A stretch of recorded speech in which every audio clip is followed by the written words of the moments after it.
Bismillahirrahmanirrahim. Assalamualaikum warahmatullahi wabarakatuh. Selamat datang kembali di channel kesayangan teman-teman semua, yaitu istighfar.id.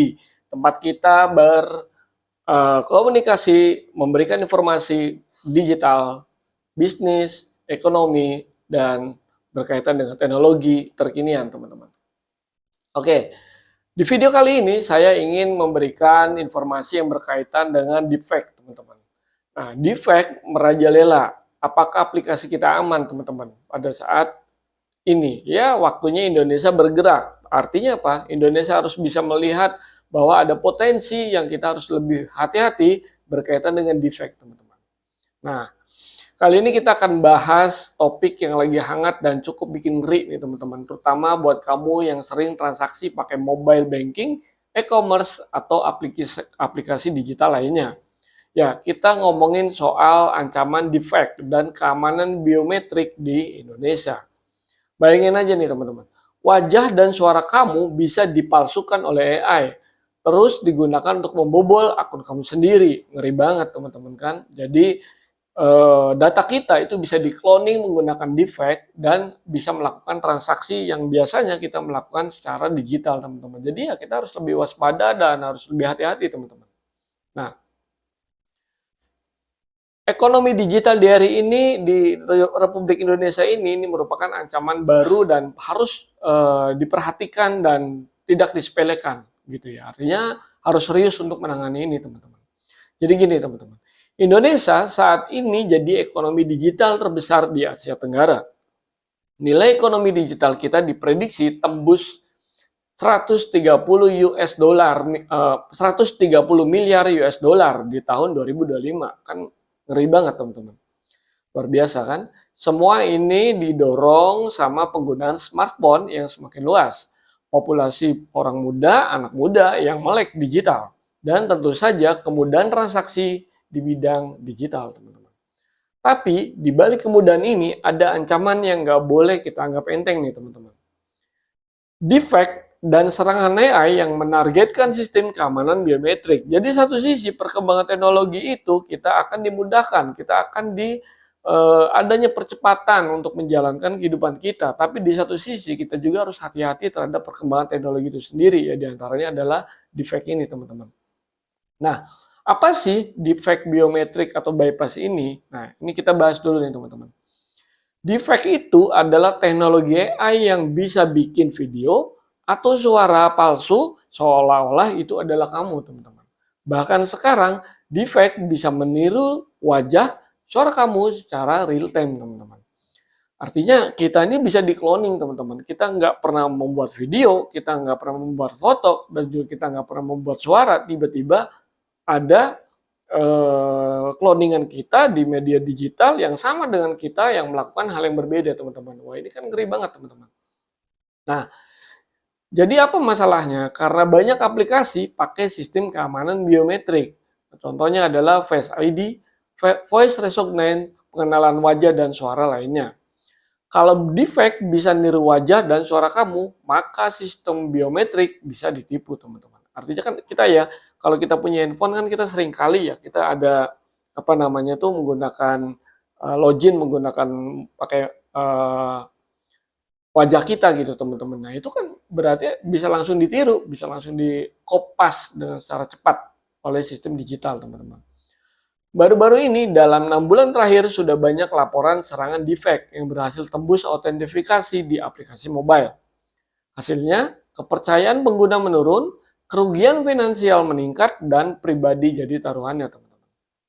Nah, konsumen atau teman-teman harus waspada terhadap hal ini, karena kalau kita nggak waspada, ya ini sangat luar biasa ya, suatu kejahatan yang akan mengganggu masyarakat yang ada di dunia, teman-teman.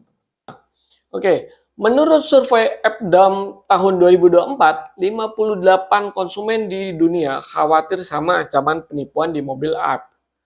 Di Indonesia, wah serangannya itu kayak phishing, aplikasi baru, dan social engineering. Nah, penipuan-penipuan mobil apps tadi itu sangat banyak ya kita hadapi. Jadi banyak juga masyarakat tuh sudah menjadi korban, tapi masyarakat malas untuk melaporkan ke pihak berwenang karena prosesnya juga belibet, prosesnya juga jelimet. Jadi ya kebanyakan ya sudah, setelah menjadi korban ya biarkanlah berlalu. Makanya terus merajalela karena penanganannya tidak ditangani yang serius oleh aparat berwenang. Ya semoga untuk kedepannya aparat dan pemerintah bisa melihat bahwa ini adalah suatu kejahatan yang harus segera ditangani agar masyarakat menjadi nyaman, teman-teman. Nah, semua itu udah sering terjadi. Banyak pengguna tertipu akhirnya kasih data biometrik mereka ke aplikasi palsu. Dan buat pelaku usaha ini ancaman serius juga, teman-teman. Karena bisa bikin pelanggan lari, reputasinya rusak, dan pendapatan turun drastis, teman-teman. Saatnya beralih dari reaktif ke proaktif. Kalau dulu kita nunggu serangan terjadi baru bergerak, teman-teman. Sekarang waktunya kita bergerak sebelum kita diserang, teman-teman. Jan Simpsons dari Appdom bilang, perlindungan biometrik harus bersifat proaktif. Artinya, kita harus terus real time memantau aplikasi yang kita pakai, teman-teman. Nah, ini ada nih. Salah satu pendekatan terbarunya adalah AI Native Defect Defense. Teknologi ini bekerja langsung di dalam aplikasi mobile dan bisa deteksi sinyal biometrik palsu. Jadi, kalau ada sinyal biometrik palsu, itu ya bisa langsung dibantu atau bisa langsung ditolong oleh aplikasi biometrik ini, teman-teman.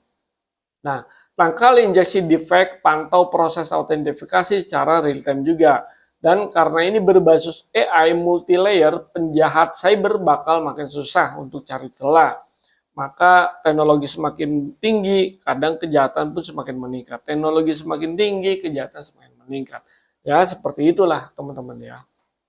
Ya, kita tetap harus ada di koridor-koridor yang benar, teman-teman.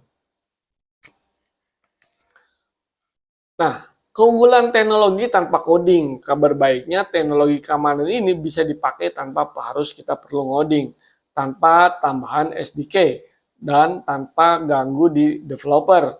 Lebih dari 300 perlindungan keamanan bisa diaktifkan secara langsung, teman-teman.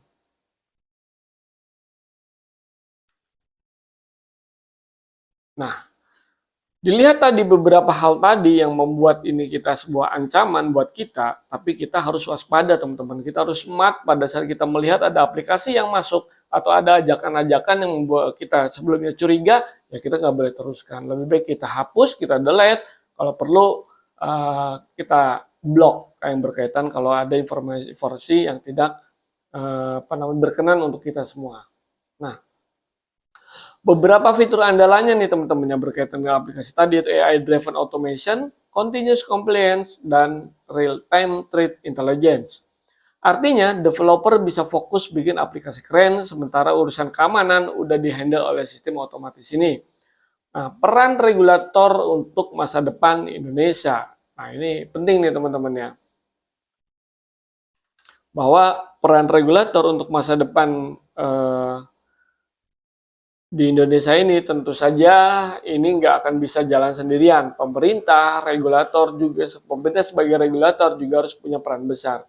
Badan Cyber dan Sandi Negara, BSSN, Bank Indonesia, dan regulator lain mungkin akan mewajibkan proteksi defect di aplikasi financial e-commerce. Jadi nantinya teman-teman, itu akan diwajibkan di aplikasi mobile, itu akan wajib menggunakan aplikasi keamanan ini teman-teman. Nah, tapi tidak hanya seperti itu ya teman-teman, harus ada kolaborasi antara dari yang pertama nih, kolaborasi dari antara regulator, penyedia teknologi, dan juga termasuk dari pelaku industrinya teman-teman. Jadi ini harus ada kolaborasi teman-teman dari regulator, penyedia teknologi, dan pelaku industri. Jadi ketiga ini harus bisa saling bersinergi, berkolaborasi yang baik untuk menangani kejahatan-kejahatan yang berkaitan dengan defect biometrik ini, teman-teman.